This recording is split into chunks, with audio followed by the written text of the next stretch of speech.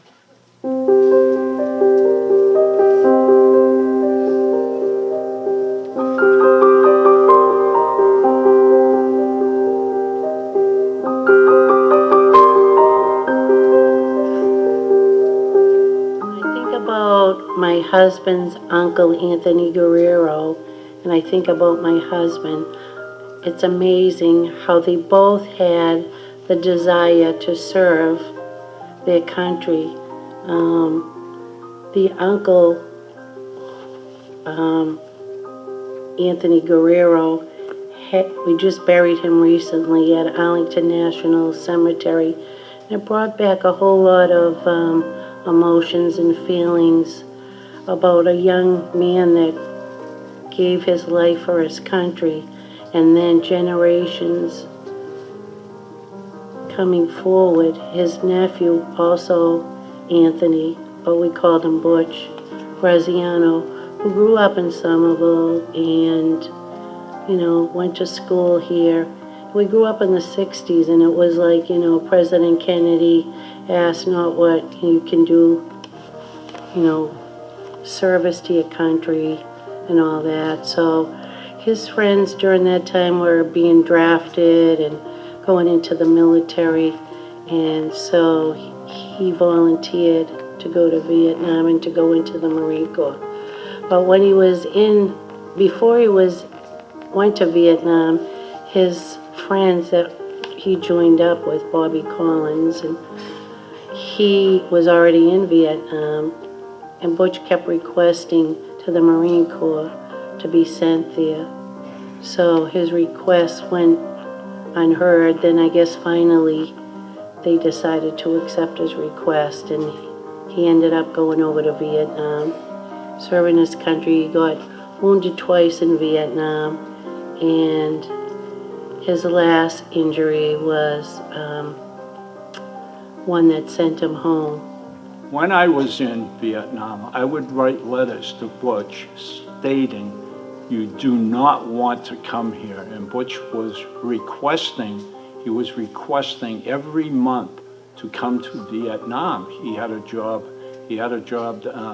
in North Carolina, as I said earlier, but he bothered the hierarchy in the Marine Corps so much that they ended up sending him to Vietnam.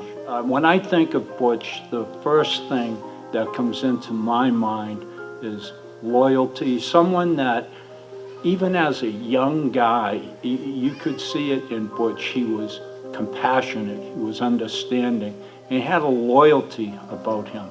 If you were his friend, there isn't anything he wouldn't do for you. Over the years, with all the pain that Butch Graziano went through, he always put other people first. He helped so many people, so many disabled veterans throughout his short lifetime. It is totally amazing. Even though he had a lot of pain in his life, he also had a lot of joy. his capacity for joy was also great too. And he was of service to anyone who needed anything. He worked for the VA, was the chief of prosthetics at the time of his death. He managed a wheelchair basketball team called the Boston team, which had paralyzed veterans on the team. I think he was the only one that wasn't paralyzed. And he had a great deal of fun working with that. He also skied. He rode a little motorbike, which I wasn't happy about. Yeah, he just, people would call the house with problems, knowing that he worked for the VA. They'd come to the house, and spend time talking to them. He had a lot of friends that went to Vietnam and had a lot of sad things or things that they needed to deal with that they could only talk to him about.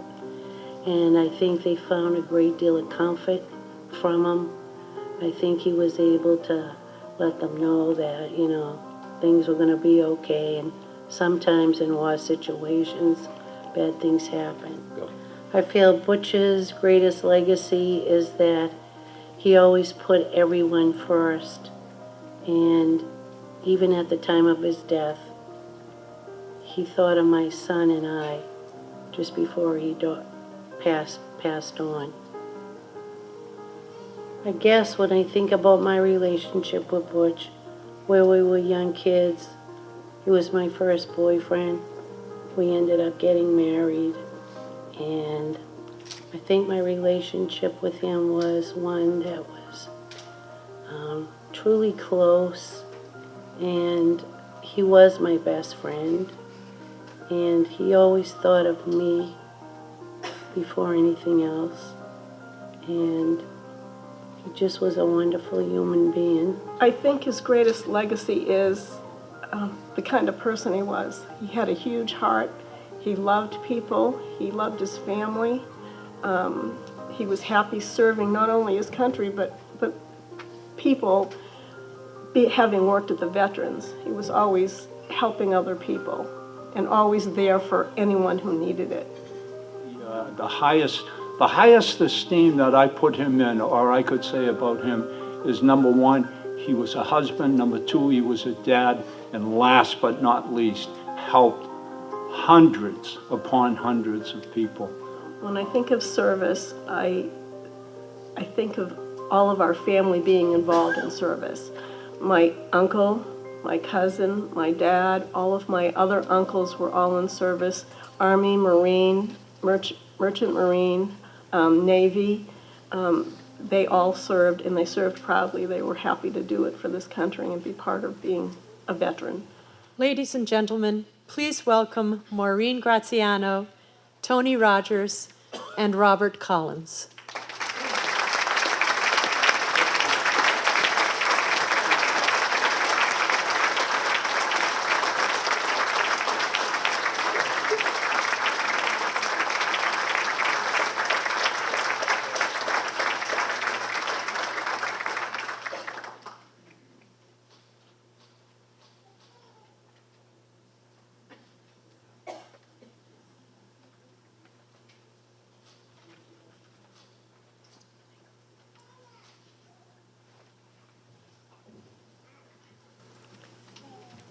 Here to introduce our next honorees, please welcome former United States Marine and my fellow commissioner, Ricardo Maldonado.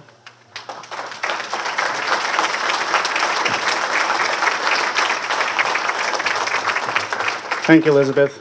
Good morning, everybody. In 1950, 17-year-old James Parzali left Somerville High School and joined the United States Army and was sent to Korea. He had high hopes of travel and serving his country. He was like so many young people who put service and patriotism first in their lives. Unfortunately, in July of 1951, James would make the ultimate sacrifice. James' devotion to his country lives on in his family and the people who loved him. This is James Parziali.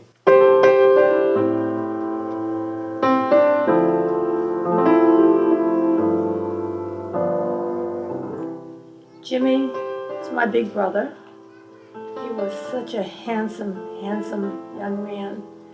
And he had such a sweet personality. He was loving and kind and compassionate. He had a feeling for people. And he had a great sense of humor. And he had a feeling for people because in one of his letters from Korea, he mentioned how touched he was by the level of poverty he saw in the people who lived in Korea. And so he was touched by their meager existence, and wished that he could make a difference for them. Of course, Jimmy was my big brother, so what we did is have fun together. My earliest recollection of my brother, and when I was little, I was only maybe a couple of years old, but I remember it because we lived on Lamson Court in East Boston, and Jimmy had to take care of me, and I was in my carriage, and his little friend, who also lived on that street, had his brother in his carriage, and so they had a race down Lamson Court. So I loved it because I was bouncing around having a good time, but I know that both boys got scolded because it wasn't safe, and it was a little treacherous for two little babies bouncing around in a carriage. So Jimmy turned 17 on September 6, 1950. By September 10th, he was inducted in at Fort Dix. So once he went into the service, he was able to come home around Thanksgiving time. He couldn't come home for Christmas, but he did come back for a couple of days after that, and then he was off to Korea, and I never saw him again.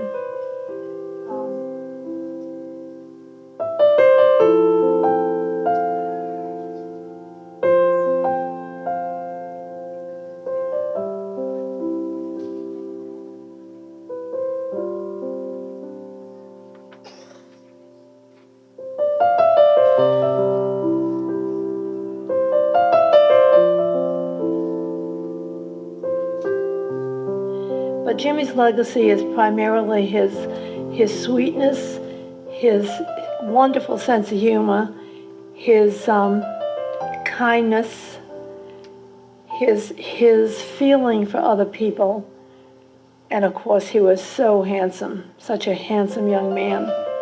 For me, Jimmy always was 17, but for my mother, she always knew that he grew up. When I took her to visit the memorial in Charlestown, we were standing there reading my brother's name on the list, and there was a gentleman standing there, and my mom said to him, "Were you in Korea?" And he said, "Oh yes, my name is right here." She said, "Well, I thought you would be because you look about the same age as my son would be." So in her mind, he grew up, and she understood that. But in my mind, Jimmy's always as he is in the photograph that you have. So we all miss him. And I think that we were enriched by having him for the short time that we did, because he's remained in our heart.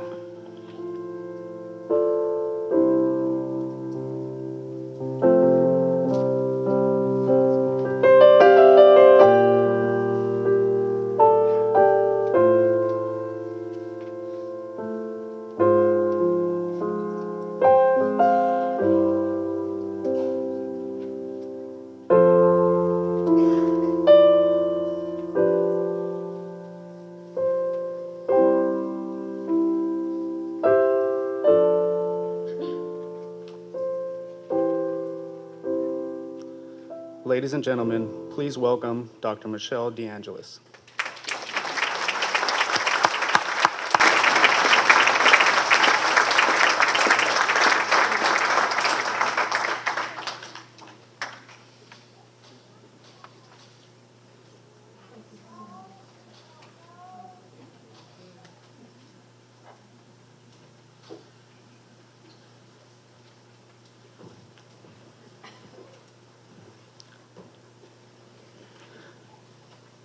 Our next honoree was known to many of you here today. Walter Perot was a proud veteran of the Vietnam era, having served in Germany. He came home and continued to serve his fellow veterans as Director of Veteran Services for Somerville and served Ward 3 and the city as an alderman. Though faced with many challenges in his life, Walter never gave up and was always there for family and friends. This is Walter Perot.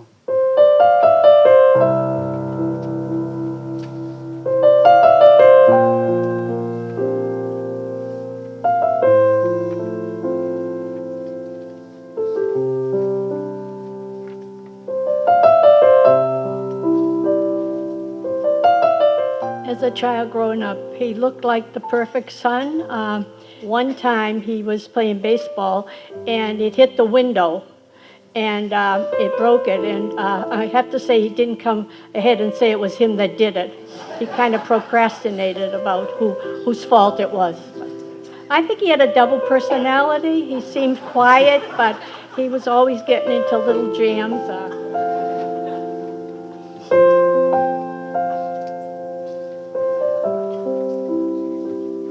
Being Walter's sister was an amazing journey. A journey of gratefulness because I feel like he's the reason that I had the best childhood that anyone could ever have. Growing up, there was only the two of us, and I had lots of girlfriends. And they would actually feel sorry for me that I didn't have a sister because people have this misconception that if you don't have a sibling the same as you, a sister or a brother to match, that it's not great. But he was a great brother, and at times he was a great sister too. The first time I met Walter was an enchanted Wednesday evening at the Jumbo Lounge in Teal Square. It was Somerville night, and all my friends and his friends would go there to dance. He asked me to dance, and I danced with him. We danced all night, and then he invited me home. And my friend and I and his friend went back to his house. He claims he had never done that before, and he made us tea, and I showed him I could stand on my head. When Walter spoke of his service in the military, it was a very difficult time. He was stationed in Germany, and men were being sent to Korea and also to Vietnam. And probably the happiest day of his life was when the colonel came in and said, "Sorry, Lieutenant Pirro, but you're spending the next 18 months in Germany." And we were very happy about that, but on the other hand, I think he had regrets about it. And often when we would talk about Vietnam or programs, the news, the protests, I think sometimes he felt like he hadn't done enough. My dad's passion was helping veterans, and I don't ever remember a time when he wasn't passionate about that. Because I remember as a kid and learning history, and he would talk about how veterans were treated when they came home, especially after Vietnam. And his advocacy work sort of focused on not letting that happen again to the guys that were now coming home. He never wanted people to feel less than or unwanted or unappreciated. That was a really big thing for him, was that military veterans felt appreciated for the service that they gave to our country. Walter grew up in Somerville, and he loved the city very much. Even though he didn't attend the public schools, he gave a lot to the public school community in his work with Scale. And but then he found a calling further in veteran services, and a seat became available on the Board of Aldermen, and he thought, well, I can do that. And he went out and he walked the neighborhoods and knocked on doors, made phone calls. Our neighbors did the same thing, and he got elected and re-elected and re-elected, and it was a pleasure for him to serve because he felt as though he had a voice. He had had a great education. He was a great public speaker, And he could advocate for those who couldn't speak for themselves. And he loved his girls, and they, of course, loved him. But probably the best moments when they were grown and dating and marrying, he would often say, "We're so lucky. Sarah married Jim, a great guy." And then several years later, Emily married Mike, another great guy. But he'd sit back and say, "Yeah, they married guys like their dad." My father's legacy is definitely his commitment to service and his commitment to his family. I can personally attest to, I still live in Somerville, so everywhere I go, when I bump into people, there's nobody that doesn't know my dad. I feel that I am perpetuating his legacy by the work that I'm doing and in a way sort of following in his footsteps, being a public servant. I think Walter's greatest legacy was that he never failed at anything. He was a good student. He was a good athlete. He was not exceptional, but he was good. He did things that people dream of doing. He was very ill, and he overcame that. He said, "I'm going to run a marathon." He put on his Chuck Taylors and ran when he was maybe 20 years old. Didn't know anything about marathons. And then after he paid that price, he educated himself and ran great marathons, 14 of them. So he always saw the best in everybody and always tried to be the best person himself. And I think he achieved that.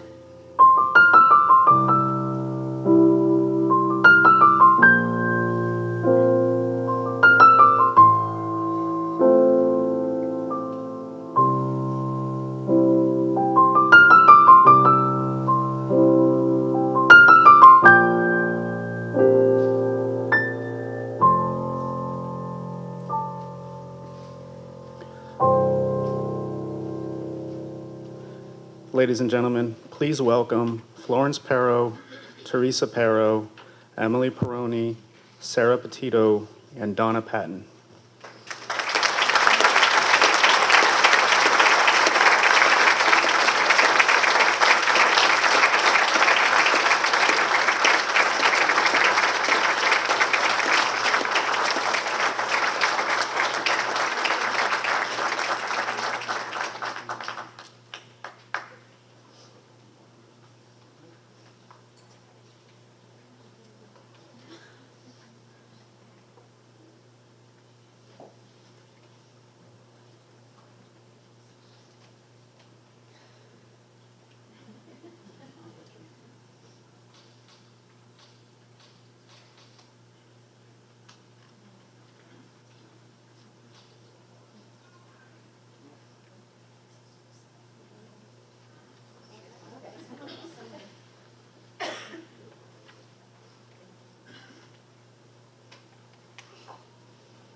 Here to introduce our next honoree, please welcome Commissioner Norbert D'Amato.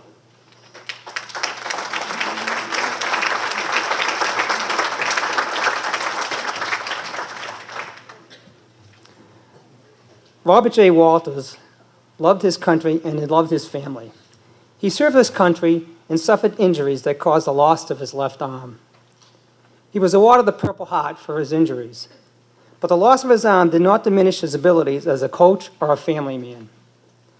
He was dedicated to teaching kids not only the game of baseball, but sportsmanship and perseverance, traits and values they would carry their entire lives. This is Robert J. Waters.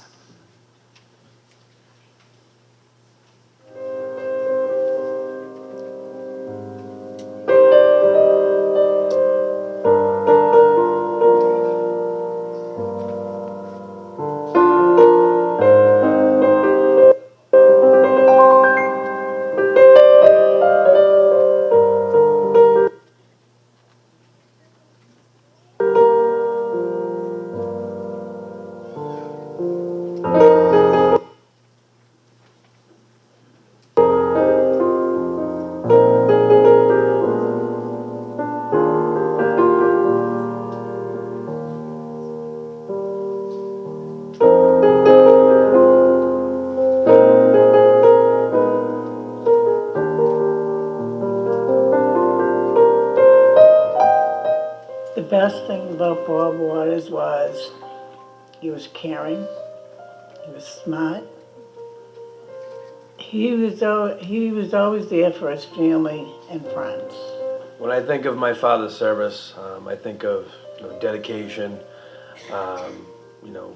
perseverance, someone who really fought for something that they loved, their country. And every time the story was told to me, it was always told with a lot of pride.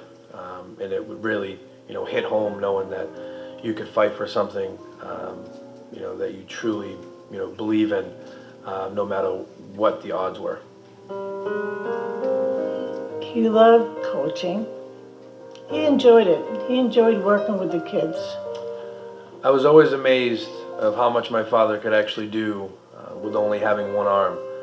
I never really knew my father with two arms, but he never skipped a beat just having one. We were never limited. He would, coach me, with my mother, playing, Little League baseball, and I have memories of, friends coming up to me asking me how my father was able to go ahead and, hit infield practice. He'd walk up to the home plate, he'd have, a baseball in his hand, he'd have a bat, and then all of a sudden everyone looked like, what's this guy gonna do? And then he would just start hitting the ball in midair with one arm and wouldn't skip a beat. And I just thought it was probably the greatest thing in the world, knowing that, everything that my father's been through, it never stopped him from doing, what he wanted to do, but also having an impact on not only my life, but everyone else around him. Bob was he was a family man. He loved his boys, and he was always there for them. That's where he had gone into coaching, of course. But he was tough because he always tried to prepare his sons for the future, and he always gave them advice. He was the type of father where he wanted the best for all his sons. When I think of my father's legacy, I don't really have to look too far. I just look at the family around me and what he's built. I can see it in everyone, all the way from my mother to my brothers, into my nephews and my kids.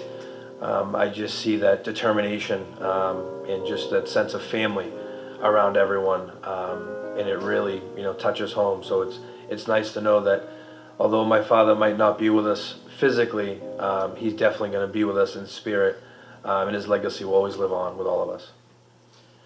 Bob loved his country. He loved his family. He was my best friend. He was my better half.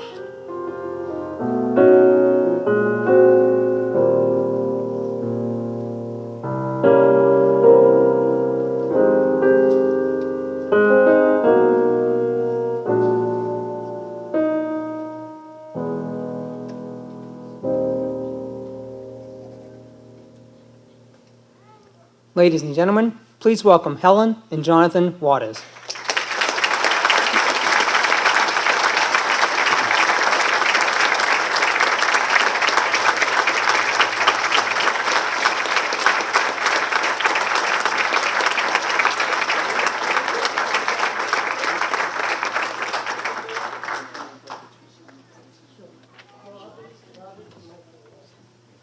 Could Michael and Robert also come up, Waters?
Introduction into the Korean Veteran Hall of Fame recognizes those individuals who served in the Korean War of the community for their service, to be honored member of the community for their service to the nation, and to be a role model and representative of all that is good in a community. This year, we induct the first member of the Somerville Korean Veterans Hall of Fame. Our inductee served in Korea, but his service was cut short after his father became ill and he had to return home to take care of him. However, he continued to work with veterans throughout his life as a volunteer with the Veterans Administration. This is Francis Gannett.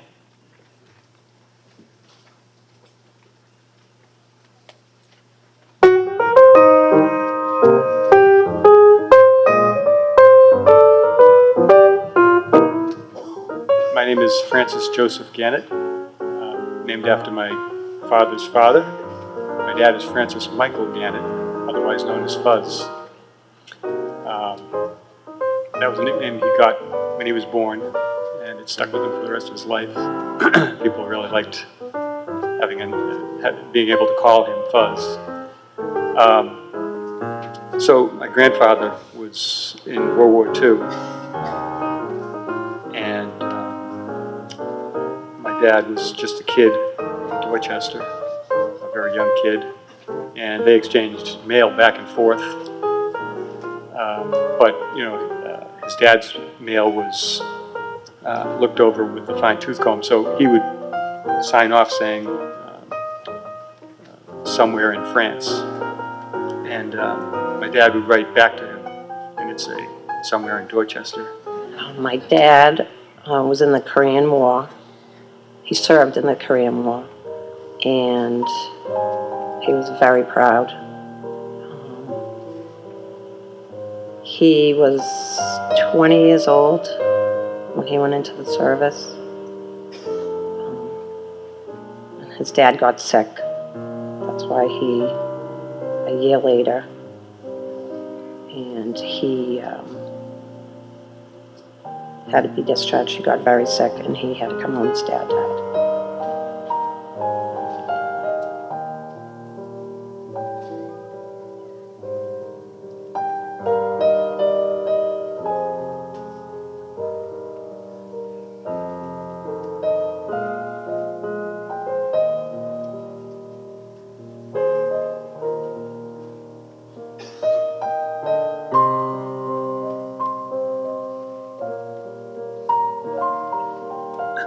Nobody could ask for a better dad than we had. We were so lucky to have him. Some of my fondest memories, he worked up at the VA hospital in Bedford, and there was a 9-hole golf course there, which he would go and play in a league 1 or 2 nights a week. But in the summertime, on several occasions, he brought me up there, got me set up with a set of clubs, and watched me hit for a little while, and then he said, okay, I gotta go to work, but I'll be back out at lunchtime. And he gave me a dozen balls or so, which I hit all into the brook, trying to get over the brook. My mom and dad were married 59 and a half years. They were the greatest couple, did everything together, and just nothing brought them more joy than having the entire family over the house every single night for dinner. They were just the best couple ever. My absolute fondest memory of my dad is family dinners, because we had them every single day, 7 days a week. We all were at the table, and he would joke and encourage my teenage jokes, actually. We were surrounded by women, 5 girls, and myself, and my aunt lived with us at the time too. So we had a special bond. But looking at him with each of my sisters, they had a special bond too. So he was just amazing. If I had to sum up my dad in 3 words, I would say service to his country, commitment to his family and his community, and pride in everything that he did. Everything.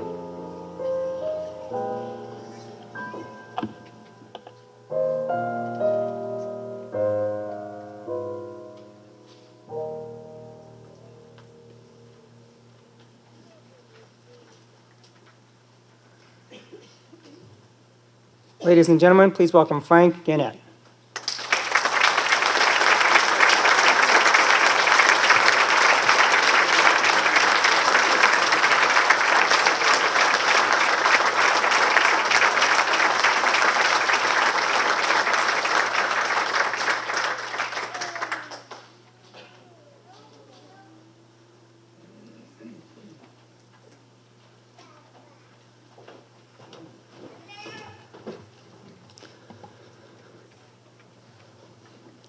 Before we recognize our Profile and Courage recipient for this year, I'd like for everyone here to give a big round of applause to these families who are here today and the legacy of service that is represented here in Somerville.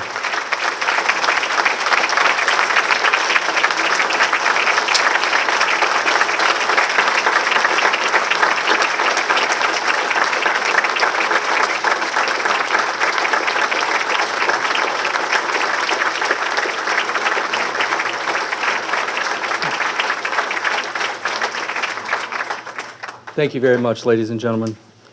Well, as the mayor has said, and I've said a couple of times today already, it is Armed Forces Day in America. And today, there are over 2 million men and women who are serving around here at home and around the world to ensure that freedom and democracy are intact. And we're going to do something. When I was in the Air Force Band, toward the end of every show, we would always do our salute to the armed services. So we have the songs of the Army, the Navy, the Marine Corps, the Coast Guard, and of course the best, the United States Air Force. Yes, that's for Joe Lynch. I saw him in the back somewhere. And here to perform for us are a group of gentlemen. This organization, the Apollo Club, has been around since 1871. And is the second oldest continuously active men's singing group in the United States. And I've had an opportunity to meet them when I was serving in Boston, and I decided I'll bring them to Somerville.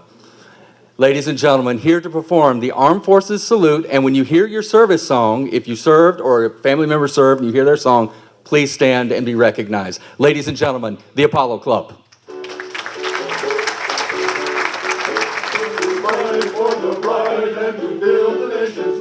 And the Army goes rolling along.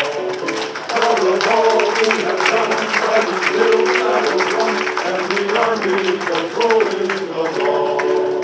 Then it's high, high, hey, the Army's on its way. Cavalry to cadence on its run. 2, 3, 4, 1, 2, 3, 4. Wherever we go, you will always know that the Army goes rolling along.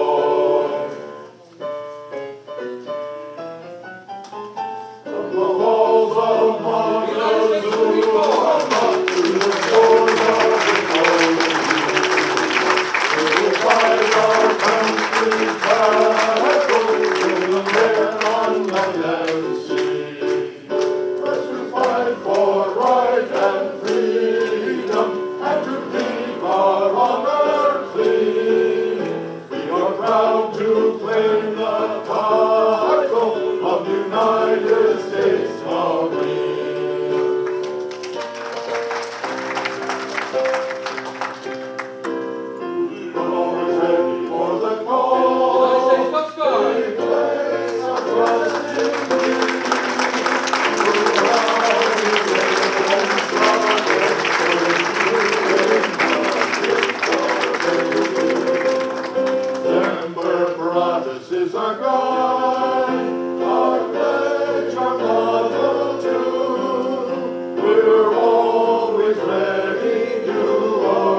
Ladies and gentlemen, the Apollo Club.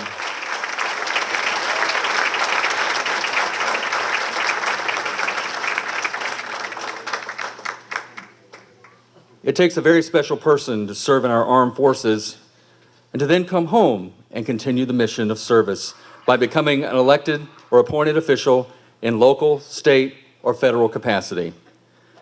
Each opportunity of service brings its own set of challenges. However, it's those tireless and selfless individuals who work hard every day advocating for what is fair and just that gains our respect and admiration. The Profile in Courage Lifetime Achievement Award recognizes the dedication and commitment of one individual who has dedicated his life or her life to serving others. This year's recipient served in the United States Navy, where in 1970 his heroic actions garnered him the nation's highest decoration, the Medal of Honor. After he retired from the Navy, he became Secretary of Veteran Services for the Commonwealth of Massachusetts from 1999 to 2011. Over his time as secretary, he oversaw the aid and the help and the welfare of some 750,000 veterans over his tenure.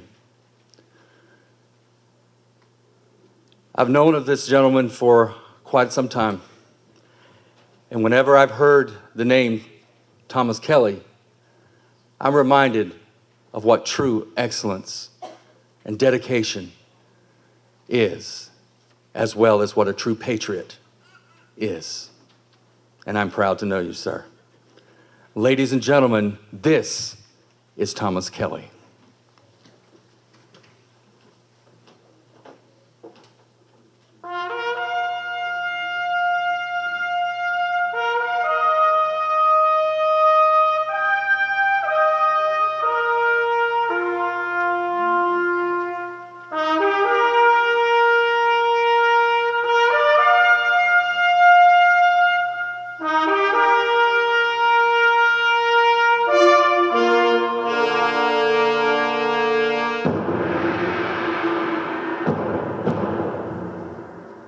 My father, he was a Boston school teacher, and just a really good guy, and I learned a lot, tried to model myself after him. I had a cousin, an older cousin, who was a Marine in World War II, and although I didn't know him all that well, I saw enough of him to really kind of admire him and want to follow in his footsteps too. I went on to college at the College of the Holy Cross up in Worcester, Massachusetts. It wasn't until just before I got ready to graduate in the spring of 1960 that I even became interested in joining the service. And I joined kind of by accident. About a month before graduation, a couple of my best pals disappeared one afternoon, and when they came back, I said, "Where you been?" And they said, "Well, we were downtown. We signed up for the Navy. Navy Officer Candidate School." And I said, "My goodness, what did you do that for?" And they said, "Well, it's a great deal, and you can see the world and all that business." And next day I went down and I did the same thing. So that's how I got in the Navy, not through any glamorous romantic visions of serving my country, but just because my two pals did. Thomas Kelly enlisted in the Navy in 1960. He was trained as an officer and would eventually make the Navy a career. In 1966, he was serving off the shores of Vietnam, well away from the actual combat. However, in 1968, with the war heating up, he volunteered for more dangerous duty with the Navy's River Assault Division. On June 15, 1969, Lieutenant Kelly led a group of 8 boats into a particularly difficult river pass near Quien Hoa, Vietnam. Well, it was a Sunday, and it was hot like it always was over there. And we started off early in the morning, and we were making several insertions of Army troops and picking them up and taking them to a different spot and dropping them off and picking them up again. This went on till mid-afternoon, I would say. And during the early part of the day or through midday, we had pretty good support from Navy and Army helicopter gunships. But as we went further and further down into what we used to call Indian country, the helicopters were not available for the later part of the day. So we kind of knew we were telegraphing our movements. I guess everybody knew we were coming. And then we didn't have the support. So when we went in there this particular time, we were picking up some troops on a canal bank. And one of the boats had a casualty to the ramp, which the troops walked on to get. So they were having difficulty getting it up, and they had to do it by hand, which was really kind of a laborious and slow process. So in the meantime, while they were doing this, the Viet Cong opened up fire from the opposite bank, which is about 50 meters from the boat. And so all hell kind of broke loose.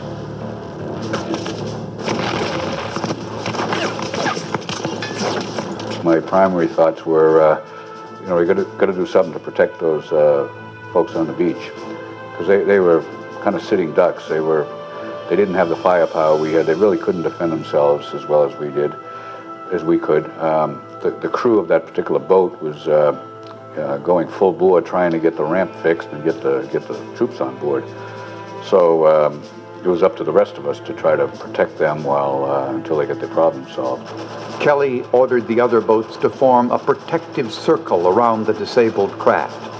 He then boldly maneuvered his own boat to the exposed side, directly in line with the enemy's fire. A round came in and detonated about 6 inches from my head and kind of knocked me for a loop. I got knocked down several feet from near the top of the boat down a little chute, but I was holding on to a couple of radio telephone handsets at the time. Transmissions were coming over, and I could hear one of my men right in the boat there saying, "He's dead," talking about me, and I can remember clearly saying, "No, I'm not. No, I'm not." My initial reaction when I did get hit, it was total disbelief, because you tend to think that you're really invincible out there, and all of a sudden I get hit, and I said, "Gee, this can't be happening to me." And I suppose the adrenaline starts flowing and stuff like that, and you really start doing what you were trained to do. There were about 12 boats altogether, each one with a boat captain on board, and I was able to relay certain commands to the boats through one of my men who was there. So I was able to keep talking and keep communicating with the rest of the boats. During this firefight, which was fairly intense, another boat came alongside, and a Navy corpsman jumped on board and came to my assistance. And he's the guy that really stabilized my life, a guy named Richard Nelson, who lives down in Florida. And, under fire, he provided initial first aid to me to keep me going. Without him, I wouldn't have made it. Kelly continued to relay commands until the enemy attack was silenced and the damaged troop carrier was repaired. We kind of shot our way out of there a little bit to kind of around the bend of the river. And then a helicopter came in, an Army chopper, and lifted me off. They call it a dust-off pilot. Lifted me off and took me to a field hospital there, and not too far away. March or so of the following year, I heard that I had been put in for the Medal of Honor, and I couldn't believe it, really. And people said, "Well, don't expect it, because almost nobody gets it." And all of a sudden, like 3 or 4 days before I actually was awarded the Medal of Honor, I was told to be in Washington on such and such a day, and because the president wants to meet you, or something like that. I guess about 12 or 13 of us were flown to Washington, and we had a ceremony at the White House on it was May 13th, which is my birthday, in 1970, and very nice, very impressive. The medal was given to me, I believe, and I wear it as such, as a representative of all the men and women who have fought and who are not in a position to be recognized for what they did. And even though there are only 3,200 or so medals of honor have been awarded over the last 150 years. When you think of the 20 million or 25 million Americans who have served, there are probably thousands and thousands of them who deserve to get what I got. And just because nobody saw it and nobody took the time to document it, they were left out. So I kind of wear it thinking of them also and all those who have served.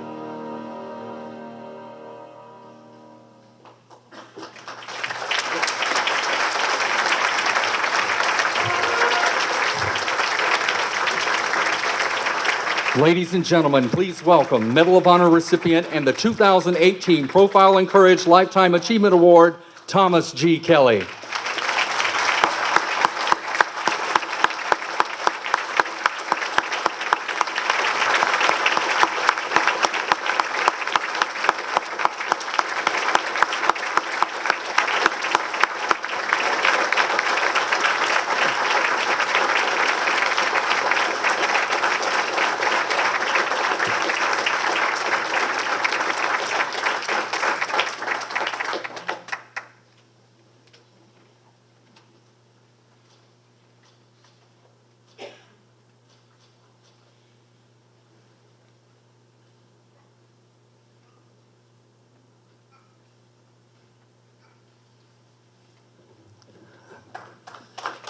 Ladies and gentlemen, please welcome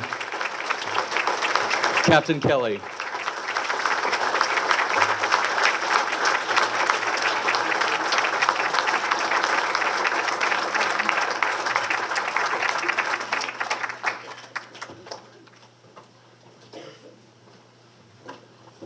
Didn't know I had a speaking role.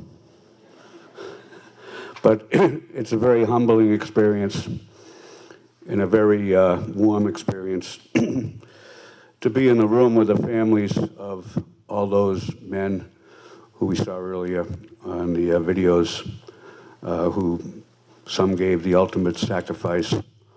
All of them served with distinction, continued to serve after their military service, continued to serve their community, their veterans, and I'm very, very humbled to be included in this group. So I want to thank the city of Somerville.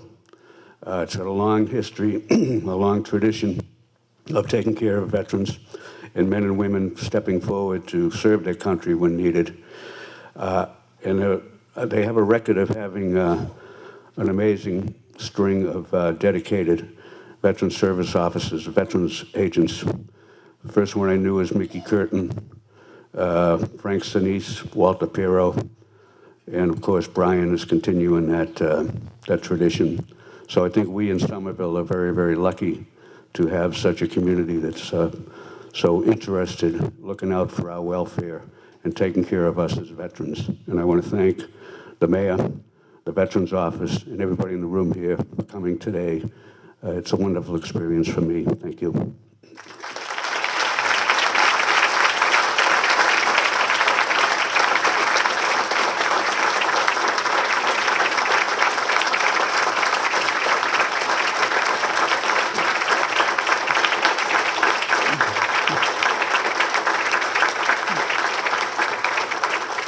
Thank you very much, ladies and gentlemen. Before we have our final number from the Apollo Club, I just want to thank a few people. The list is long. This does not come together by itself. There's a long list of people who work very hard to ensure that our heroes are honored, just not today, but every single day. So from the mayor, the Board of Aldermen, our state delegation who worked tirelessly on Beacon Hill, making sure that the veterans are taken care of. Thank you so much. Kathy Carey, I got to tell you, there's no way I could get through a day without that lady. I got to tell you. Very briefly, this week we have this, today we have the parade tomorrow, I'll have more about the parade later, and then we have a cemetery ceremony on Wednesday. Kathy and I don't think we have laughed so hard, and I think it was manic. I just think we were just so tired that we just started laughing and we couldn't stop. And but because when we do this, we really put our heart and soul into it, and we thank everyone for their support. Andrew Tarbox over here doing video. I have to tell you folks, I've been sweating bullets over this presentation for the last couple of weeks. And Andrew, thank you so much.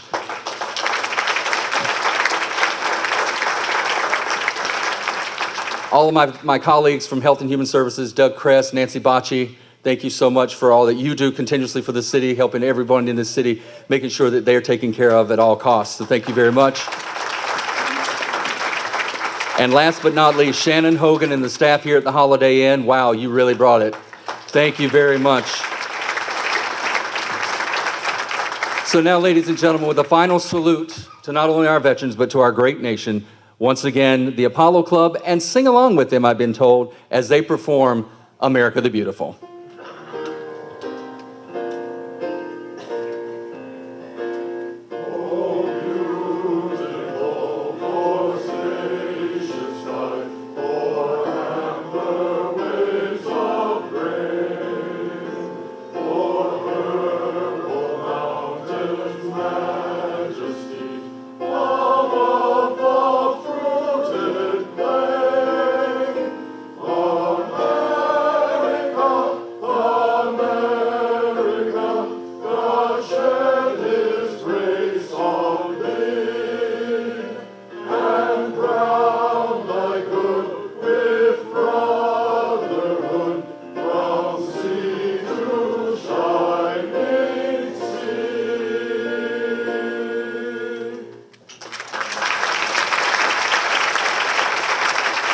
Once again, ladies and gentlemen, the Apollo Club.